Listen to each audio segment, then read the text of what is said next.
باقی رہی بات کہ اتنی سرعت سے کیسے چلے گئے، اتنی تیزی سے کیسے چلے گئے، وہ کہتے ہیں اتنی تیزی سے نہیں کوئی جا سکتا۔ علامہ فخر الدین رازی تفسیر کبیر کے اندر اسی آیت کریمہ کے تحت حد کر دیں، کاش کے لوگ اس کو پڑھ لیں، انہیں واقعہ معراج پہ تعجب نہ ہو۔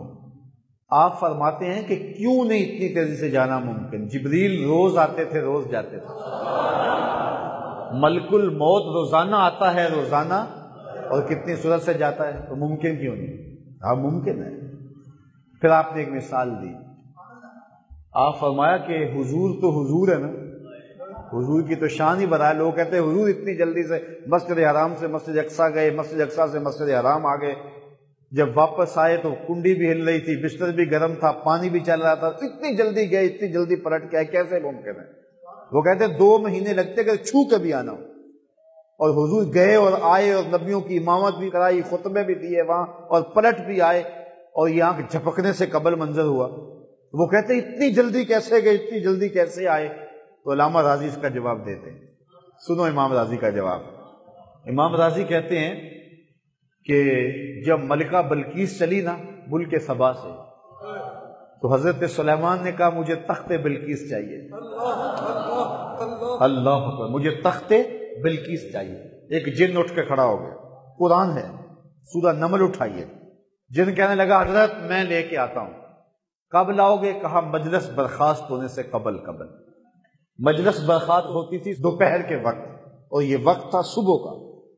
اس نے کہا کہ میں دوپہر تک لے آتا ہوں۔ یہ بہت بڑی بات تھی، 1 مہینہ جاتے ہوئے لگتا تھا، 1 مہینہ آتے ہوئے لگتا تھا، اور 7 کوٹھریوں میں تخت مکفل تھا، پہرے لگے ہوئے تھے، خادم کھڑے ہوئے تھے، اور جو ہے وہ پہرے دار کھڑے ہوئے تھے، بغیر کسی مزاحمت کے بھی لانا ہو تو پھر بھی 2 مہینے لگتے ہیں۔ اور پھر تخت بھی چھوٹا نہیں تھا کہ کوئی چیز جیب میں ڈال کے لے آنی ہے، 60 ہاتھ چوڑا تھا، 80 ہاتھ لمبا تھا، اور 1 ہاتھ 1.5 فٹ کا ہوتا ہے۔ شرعی طور پہ جب ہاتھ کہا جائے نا اس وقت اتنا نہیں ہوتا مراد، کونی تک ہوتا ہے، جس سے قرآن نے کہا کہ اپنے ہاتھوں کو دھوؤ، تو یہاں تک دھوئے جاتے ہیں۔ تو 60 ہاتھ چوڑا تھا، 80 ہاتھ لمبا تھا، اور 1 ہاتھ موٹا تھا، لوہے اور قیمتی دھاتوں کا بنا تھا، زمین میں گڑا تھا، قیمتی موتی لگے تھے۔ اس کو ٹکڑوں میں کر کے بانٹ کے لانا ہو تو پھر بھی کئی سال چاہیے، بغیر لڑائی کیے ان پہرے داروں سے پھر بھی کئی سال چاہیے۔ لیکن اس نے کہا حضرت میں دوپہر تک لے آتا ہوں۔ کتنی بڑی بات تھی، لیکن حضرت سلیمان نے کہا نہیں، مجھ سے اس سے پہلے چاہیے، مجھے اس سے بھی پہلے چاہیے۔ اللہ اکبر۔ قال الذی عندہ علم من الکتاب، پھر وہ اٹھا جس کے سینے میں کتاب اللہ کا کچھ علم تھا۔ اس نے کیا کہا؟ انا آتی کا بھی، حضرت میں لاتا ہوں۔ کتنا عرصہ لگاؤ گے؟ کہا قبل ان یرتد الیک طرفک، آپ آنکھ بعد میں جھپکیں گے، تخت پہلے پڑا ہوگا۔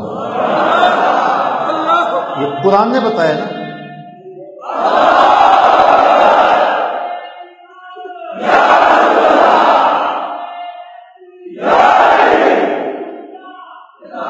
اس نے کہا کہ آپ کی آنکھ جھپکنے سے قبل میں تخت حاضر کر دوں گا، اور حضرت سلیمان نے ابھی آنکھ نہیں جھپکی، تخت پڑا ہوا تھا۔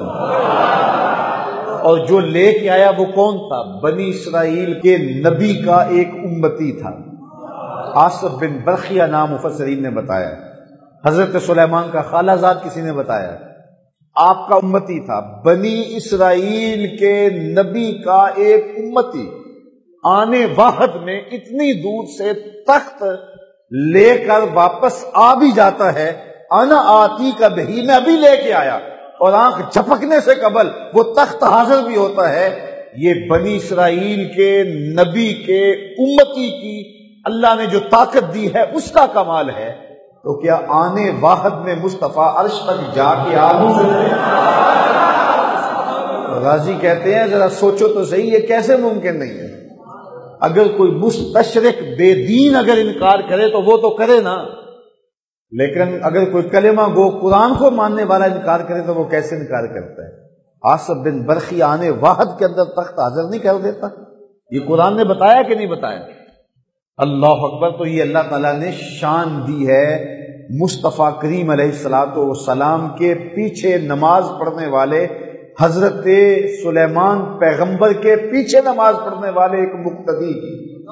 جب مقتدی کی یہ شان ہے تو مقتدا کی شان کا عالم کیا ہوگا؟ حضرت سلیمان کے پیچھے نماز پڑھنے والے کی جب یہ شان ہے تو حضرت سلیمان کے آگے نماز پڑھانے والے کی شان کیا ہوگا؟ یہ شان ہے خدمت گاروں کی، سرکار کا عالم کیا ہوگا؟ اس لیے حضور کے لیے جانا بھی کوئی مشکل نہیں، حضور کے لیے آنا بھی کوئی مشکل نہیں ہے.